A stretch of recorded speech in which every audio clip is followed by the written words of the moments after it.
So the first thing I want to do is actually introduce everybody, give everybody an opportunity to tell a little bit about who they are and just a little bit about who you are and where you're coming from. Let's start with Christine. Okay, you already know who I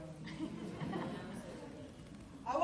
I want to have the opportunity for the audience to address the panel, so I want this to be very brief, yeah? So I want to hear your questions more so in a little while. Okay, so. Yeah, so please introduce yourself. Okay, yes, thank you. My name is Kristen Wong Tam, and I've got some very big shoes to fill. Prior to my arrival here in Ward 13 Toronto Centre, which I'm now the new City Councillor.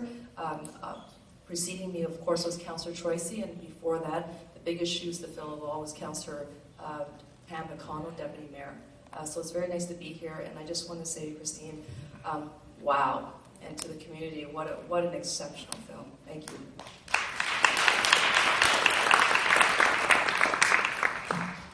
My name is Barry Thomas. I had the privilege of serving Regent Park from 2010 until 2017, and in my new capacity I get to be doing a little bit of that again. So I'm happy to be here this evening and have the discussion with you. I'm Deanie Peters, resident of Regent Park. I am a Regent Parker. And I'm also a community development worker for Regent Park Community Health Center. I'm Stephanie, also a resident of Regent Park and a member of the Regent Park Neighborhood Association, volunteer with some other community groups. Hi everyone, I'm Gila Omar-Hill. I work at the Daniels Corporation. I've worked on Regent Park for the past 10 years, and for the past 2 years I'm proud to say I'm also a Regent Park resident. So what we're going to do is ask our panelists 7 questions that we prepared, and then after we hear from them, we're going to open up the floor to you guys as well so that you can ask certain questions as well. At that point, raise your hand and come down, and you can get on the mic right over here and directly ask the folks. So the first question that we have is, how do Regent Park residents have a real voice in the redevelopment of the neighborhood, in your opinions? Moving forward. I don't know that answer to that question. Someone who lives here currently could probably answer that question better. Do you? If you can answer that question. Resident engagement, all the way. And there's a lot of people who have been very actively engaged since throughout this entire process, who are still coming to meetings and meetings and meetings, and they will continue to meet, and that's how. I think there are a number of local community groups, but with respect to having a voice in the redevelopment, I think that's something still to work on. You know, we're midway through the redevelopment. There hasn't been any stock taking yet. We've got a situation where the budget has quadrupled, where the amount of time for the development has doubled, where the density of the market housing has doubled, and all of this without explanation, without really any comprehensive reporting back to the city or back to community members. There isn't really an accountability framework in place. We're still trying to get money for the social development plan and still working on a community benefits agreement. So I think that's a real gap, and I think that's something to be addressed, especially as we're kind of midway through, and 4 and 5 are about to start. So the next question we have is, how can we commentate and keep the history of Regent alive during the redevelopment?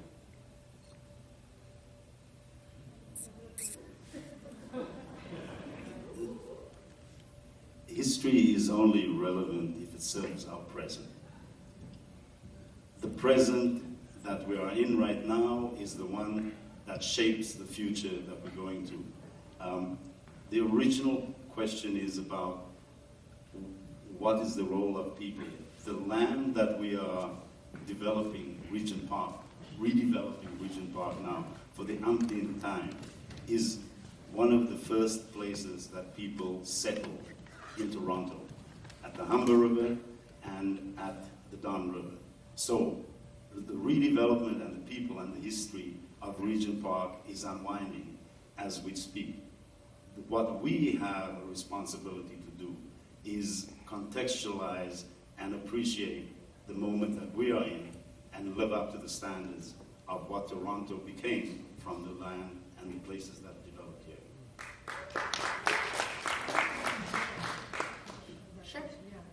So I'm actually we're in an arts and cultural center, and I think one of the biggest pieces for me and that I've learned through my time in Regent Park is really the history's about the people. And the more we can preserve that, I think the stronger this community will grow and be. And I think films like Christine's, the reflections, and I think what strikes me most about the film, even though it's visually beautiful, is really those people's stories. And so I think one of the priorities is how do we capture those stories and make sure it's those stories and those personal histories that don't get lost.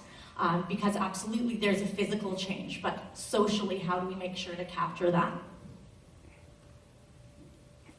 I was going to just add, as a dilemma, as someone who grew up in Regent Park and my building is still standing, I don't know how I'm going to feel once that building is gone. Like, where do I come back to? How do I, where's my home?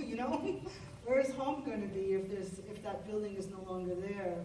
And, if all of Regent Park is gone, is it still going to be Regent Park? And some of the people that I interviewed, on the streeters, they were saying that maybe they'll end up just changing the name once all the older buildings are down.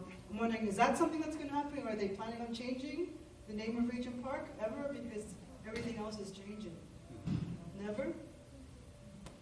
I think there's an awful, I've had this question asked to me many, many times. I think there's a very strong and passionate care for the Regent Park community. And I don't see the Regent Park residents allowing that to happen.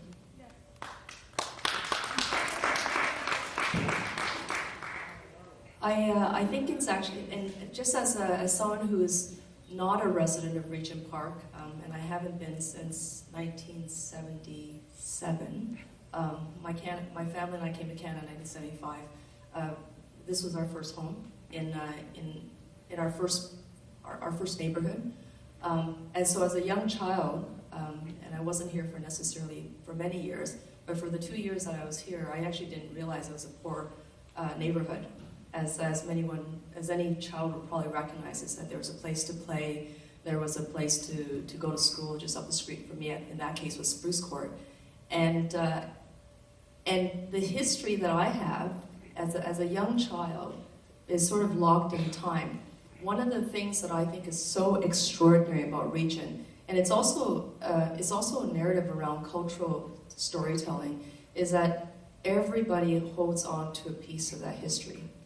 But when we come together and share, just like the way Christine so beautifully wove this layered story of Regent over a period of time with a cacophony of voices, it actually paints a picture more vibrantly. And I don't think that there's a right or wrong way of storytelling. And interestingly enough, I believe that Regent Park is one of those urban revitalization projects that is being documented and studied like very few other peers. By the end of the day, when you bring all those studies together, whether it's academic studies or they're urban geographers, or perhaps the grandmothers are telling the story, or the single moms, or the kids, or those who are telling the stories through lyrics or raps, every single one of the stories woven together creates this beautiful, beautiful mosaic. And to me, that's why Regent Park will never disappear. Even if the buildings disappear and 100 years later the buildings reach their end of life, they may have to be rebuilt again, but the layer of stories will continue. And if you think about the history of Indigenous people in Canada, and I draw inspiration from those lessons, and I'll end on this point, with just storytelling, Despite the effects of colonization, the Indian Act, racist legislation, and extreme poverty, and almost cultural genocide, they have resisted everything by way of storytelling and oral history. And they're stronger now than ever before.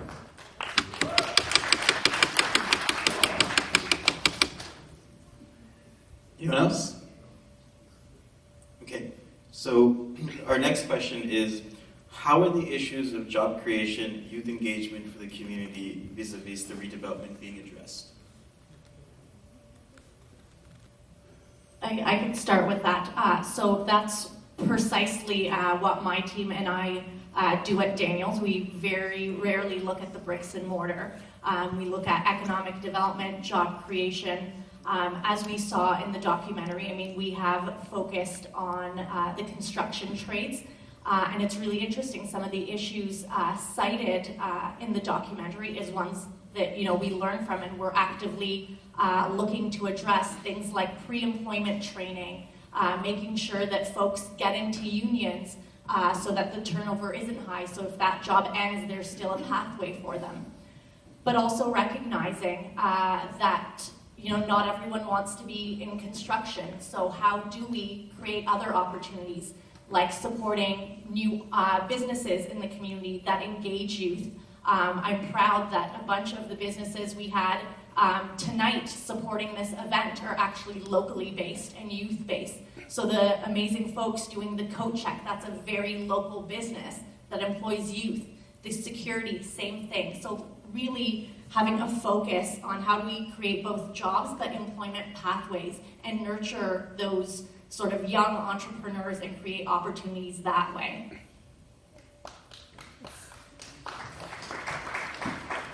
I think one thing that's very important to acknowledge, though, is in the first 10 years of this revitalization, there was not really good monitoring and evaluation of what the actual benefits were. And so, in many ways, we're very disappointed that there wasn't a bigger benefit for in regards to jobs and employment than what we've seen. We did not see a lot of full-time stable jobs. But this time, in the next two phases, we will be watching and we will be looking very closely, and there will be an evaluation, and you know, we have expectations, and we're demanding a lot more transparency. So I do think that the next part of this, we will see better outcomes. And those better outcomes are largely driven by community organizing. As someone who's actually new, for the past year I've been the counselor, one of the things that has really been impressive is the local organizing in the community, but also now reaching their hands and bringing the bodies and their voices to City Hall. And that's why Dini was, I think, when you talk about the evaluation framework and the framework around accountability, what did not exist in 2007 and the tools and the knowledge at that particular time not being able to coalesce, they are certainly now in abundance as we move into phases 4 and 5. Very, very impressive, actually. Yeah, and I would just add that I think it's really important for the community to keep pushing for greater accountability, to make sure that it is the families living in community housing, and in particular the children and youth who are at the center of this development, because $2 billion is being spent here, and that's a lot of money. And I think there are lots of questions about, is that reaching the people who need it most? I mean, yes, it's going into physical infrastructure, but there's supposed to be a social development plan. We're seeing things like, you know, the kids in Regent Park not being able to access swimming lessons, for instance, in the new pool.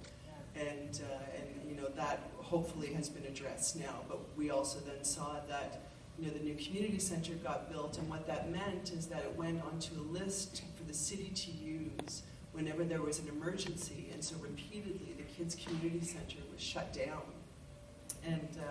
And someone today just posted that local kids and the local soccer team can't access the new sports field. So I think it's really important to make sure that especially the young people in Regent Park who who are such a vital part of this community, the best part of this community, are benefiting from all the money that's coming into the community, because if they're not, that's just not right.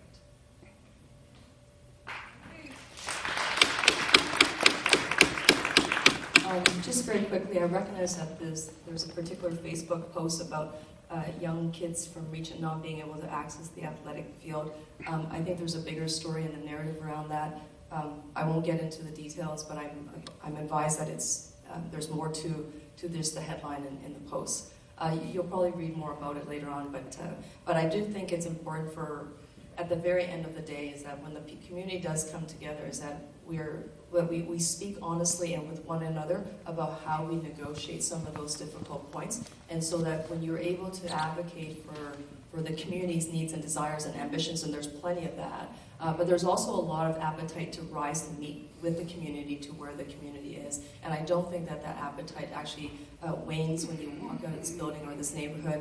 I am very confident, and I know this in my heart, is that TCHC is at the heart of what they're trying to do, is to be the very best landlord that they can be. And this revitalization effort doesn't happen with Daniels alone, doesn't happen with the City of Toronto, doesn't just happen with the residents. It's happening because everyone is coming together and forcing those difficult conversations to build a better outcome. Just to echo that and to try and contextualize, one of the first questions was, what happens to Regent Park? Does Regent Park disappear? What's the future? How do we go? And what happened with this redevelopment? When I first got here in 2010, only 246 and 252 were actually built, and we were bringing people into it. And I would routinely have conversations with Regent Park tenants who were in the relocation line, ready to go. And the argument would be, you guys, TCHE, you're going to come in, you're going to relocate us, we're never going to come back again. And I couldn't win these arguments. So one day I was standing out in the street and I was having a discussion with some people, and just the way we were moving, we turned around, and so by the time I was arguing my point that we were not going to send you out and not bring you back, and that the relocation is going to be authentic, and it's going to be real, and it's going to be focused on the tenants of Regent Park, the conversation ended when the tenants were looking at 246 and 252. And I just ended the conversation and saying, see, who's living in those buildings? They are the buildings. Now we're at the stage where we've got 10, 15 buildings complete, where the process is more mature. The conversations can be more deliberate and more detailed. And the question of, is Regent Park going to be or not going to be, I don't think is the question. The question is, what is the next step? How do we improve it? How do we keep this dialogue and recognize that there's a new reshaping of Regent Park that's happening here now? The old Garden City was an inward-looking design. And I don't want to sit here as being part of the team of TCHE and say that we are in fact superior to the people who developed Regent Park in 1943 after the Second World War for those people. We hope we are better. We hope we learn from their mistakes. But we will be judged by what we leave behind by our children and our children's children. But what we need to keep sight of all the time is that if we don't talk, if we don't dialogue, and we don't recognize all the good parts and the warts that Christine's documentary brought out, that's an organic process. It keeps on going on. And we, collectively, through dialogue and living together, have the privilege of making it better, not worse. I don't want to add to the whole argument, but I do think there are some really direct parallels between what happened in the 50s and what's happening now. And some of them are really alarming, and some of them are really sad to think that some of the attitudes that existed back then still remain today. So our next question is, as the need for social housing has been demonstrated time and time again, how can rent-geared-to-income units be increased within the redevelopment of Regent Park to meet these new demands? That is definitely a question that I am struggling with. A lot of the planning of Regent Park began, 13, 14, 15 years ago, those conversations. Some of it is somewhat baked in. Some of it I think we would like to reopen. I know I've expressed to Daniels Corporation as well as TCHC, I'm very interested in adding additional affordable housing rent geared to income units into the final 4 and 5 phases. We have an opportunity, I think, when a developer is chosen, ultimately when someone is named, is then to sit down and to reevaluate, I would like, the business case to see if it can be done. But we know that subsidized units need public dollars. It just does. So that means that orders of government will have to come together, and we're going to have to bring 3 orders of government in this case to see if we can work together to take advantage of the opportunity that we have to build in complete phases 4 and 5, and should we be adding more units? I'd like to say yes, and I believe they should all be deeply affordable, geared to income. Yeah, just the one thing I would add reading about this, I mean, it's supposed to, Regent Park should have had 1,000 affordable housing units based on Toronto policy, so 20% of increased density. There are only 600 if there are 600. So there's a shortfall of affordable housing coming into Regent Park. And what's happening in the other revitalizations, because Regent Park has spawned 9 other TCHC-led revitalizations around the city. And in those communities, there are 0 new affordable housing going into those communities. So, it's not even aligned with Toronto city policy. So I think there's a real issue there around the broader story of what's going on with TCHC-led revitalizations. I also think it's not too late to reconsider integrated buildings. I have good news on that front, actually. I can say so. In phase 3, we're building the first purpose-built market rental building. To date, we've built condominiums, and this actually has created the opportunity to partner with a not-for-profit housing provider in the city of Toronto to do 10% of the building as affordable housing, and that'll be mixed in with the market rental building. So, can we get some RGI in there? well, that'll, I think, to the councillor's point, if we can get the levels of government to work together and the private sector, because I think it has to be, hand in hand. I think we have creative solutions to push boundaries and make stuff happen, and I think Regent Park is the place to do that. Yeah, and the reason why I asked that question was because for a lot of people, the affordable rate of affordable is not affordable. Yeah, that's true.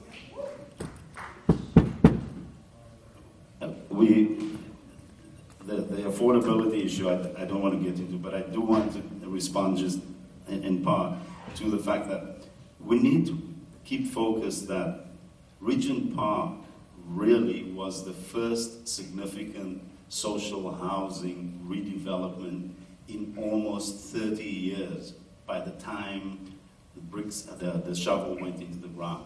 So we might not get more RGI units and affordable units in Regent Park, but what Regent Park did was build the blueprint for Lawrence Heights, for Leslie Nymark, for 4 other developments going on in the city, but also for the city to understand, and the province to understand, and the feds to understand that social housing is an absolute imperative. We don't have a choice about, we can bullshit our way through the fact that we can do this or we can do that, but if we don't build more social housing in Regent Park or every possibility, every square meter we can find in this city and make it more affordable, we are going to have Toronto the good be gone for good.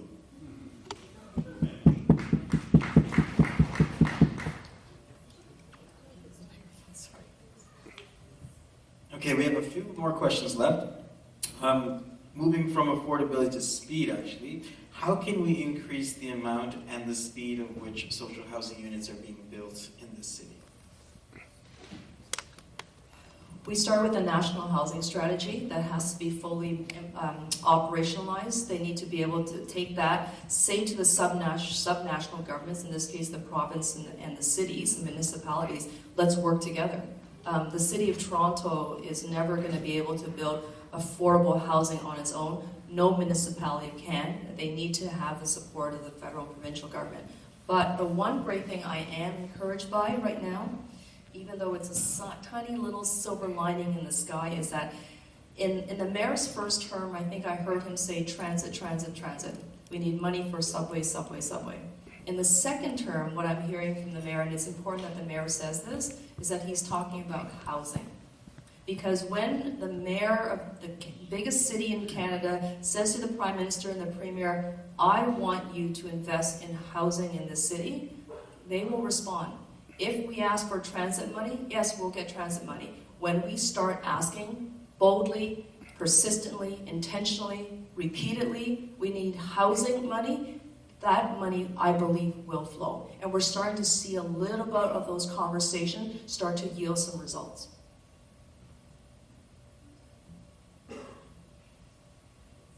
So the last question we have, has the community been impacted by the increase in density, in your opinion?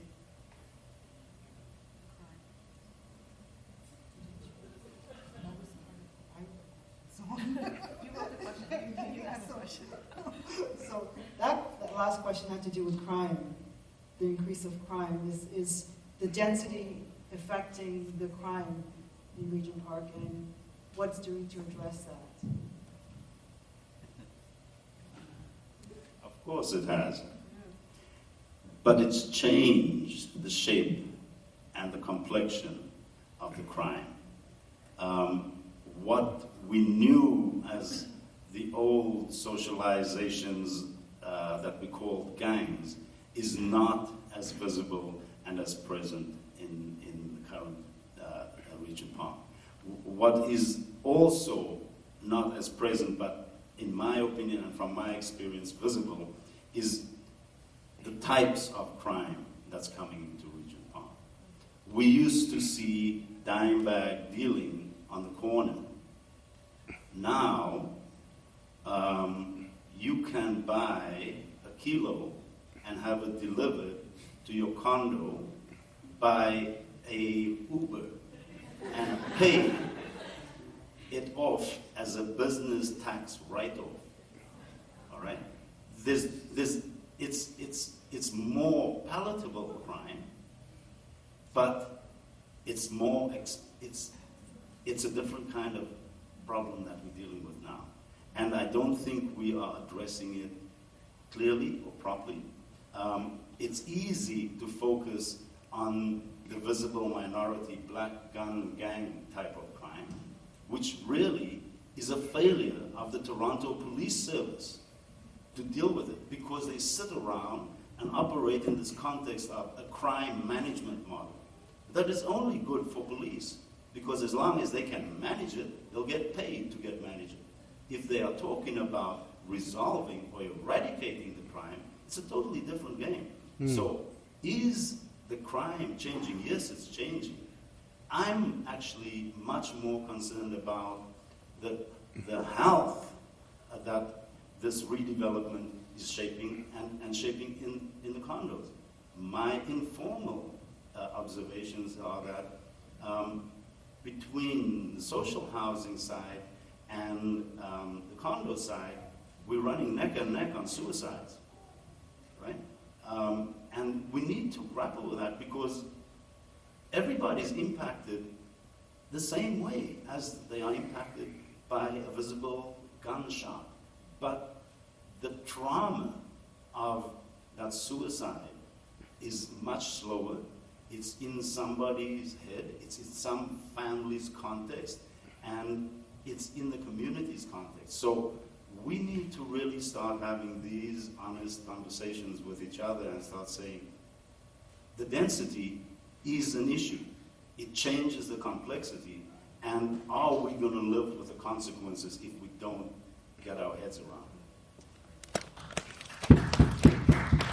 I just wanted to share something that touched my heart deeply. A young man said to me one time, he said, "I've got nothing." He says, "But you know what? If I got nothing, I got nothing to lose." I didn't know how to respond to that, you know? So earlier, at one point in the film, I talk about frustration responses. And I think we need to be very, very cautious about what we think is necessary for a young person like that young man to feel that he does have something to lose. Because he's seen no future. And if our young people see no future, then where's the incentive? So I always say, it's not about new buildings, it's about new lives. So that's where I really think, the focus needs to be put. Absolutely, amen. I'm just going to add a little plug to tie these two pieces together. The social development plan that was largely created by community aspirations and conversations is now before City Council. I don't know why it wasn't funded from 2007 to today. I don't. What I do know is that there's a moment in time, and this is the opportunity, is that we are going through the budget process in 2020. I need to get 13 votes on City Council to get that funded. And the social development plan is really about reinvesting in communities, making sure that kids have a pathway to education, to career development, to skill development, to just out of poverty. So my plea is, I know that Marianne Scott Sugar is here. I think I saw her. Hey. Marianne brought her amazing kids down to City Hall on Monday. She sat in front of the budget committee. She spoke directly to a bank of media cameras, as well as, you may have seen the article come out on Monday evening. And she took your voices to City Hall and made the case that we needed to fund this plan. $635,000 out of a $13.5 billion budget. Now, I need all of you to back Sugar, right? Yeah. And we need this community to get really loud. This is our final shot at making sure that we get this money in there. And right now, I can tell you, it's an uphill climb. I need 13 votes. I don't have them yet. I need to get the mayor on side. But I know that just like when we work together on Access for Recreation to get that swimming pilot program in for kids, you worked with me, I worked with you, we got it done. I need to do that one more time, and we have a short window. So I know everybody's going to be telling their friends that you're going to have to write letters to the mayor, make some phone calls, and that means including the condominium owners. You owe it to this community to start speaking up for the community that you've now settled in. And if you want to participate and say you're really, truly a member of Regent Park, then you got to stand up for your neighbors. Yeah. So what is the best way for us to do that? So you're saying write the mayor, what else can we do? Start with the mayor. It's very important that he recognizes that this is a community priority. Call the mayor's office. We always log how many phone calls we get on which particular subject, and my staff will then tell me these are the trends. This is something we have to pay attention to. His office does exactly the same thing, and it's. You know what? I'll get it for you right now. Or you can tweet at him, but basically you're saying, I want you to fully fund the social development plan for Regent Park. That's all you have to say, right? Got it? Yeah. I want you to fully fund the social development plan for Regent Park. Tweet at him, Instagram him, tag him on Facebook. They'll monitor every channel. It doesn't always have to be by email or phone call. They'll know you'll be bothering him. And we've got a petition that's going to get started soon too. And I know that the Regent Park Neighborhood Association and all the different groups that are meeting out there, I know you're super energized about this. So let's get it done.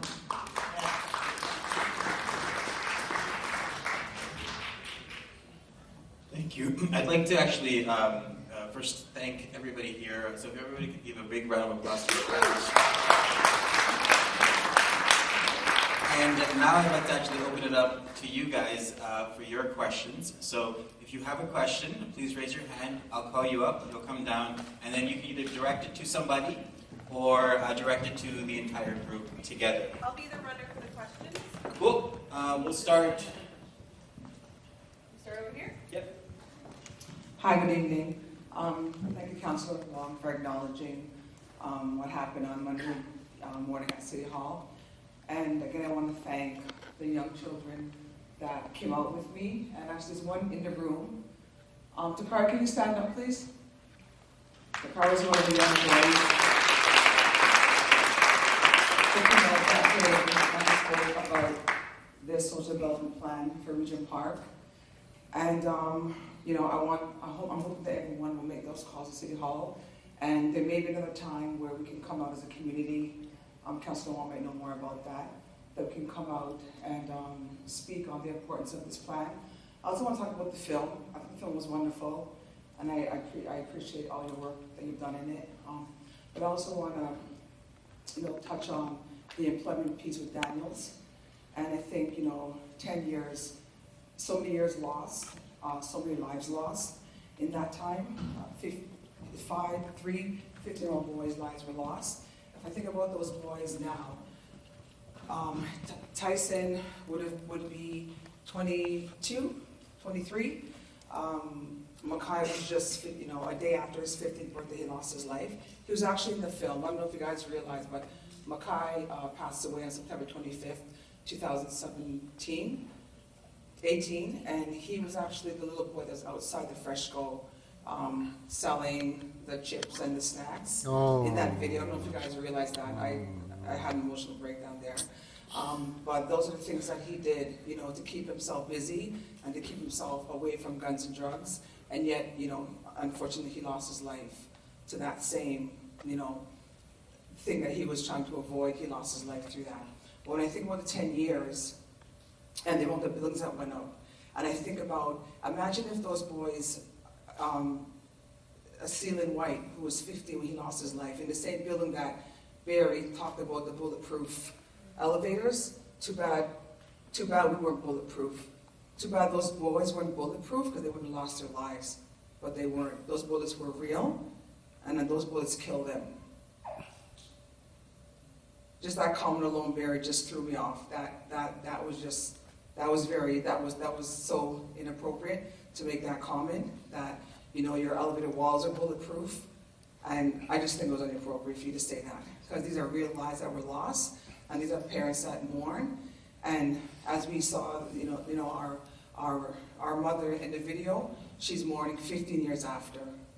But when I think about all the lives lost and about all the jobs that could have been created through Daniels, where these boys can now be 10 years in, probably having managerial positions, can walk around and say, I built that building. Not just making little planters, but I mean really laying the bricks in Regent Park. Amen, sister. When I think about those lives of those boys who are now 25, all the boys who are in prison right now, serving long sentences.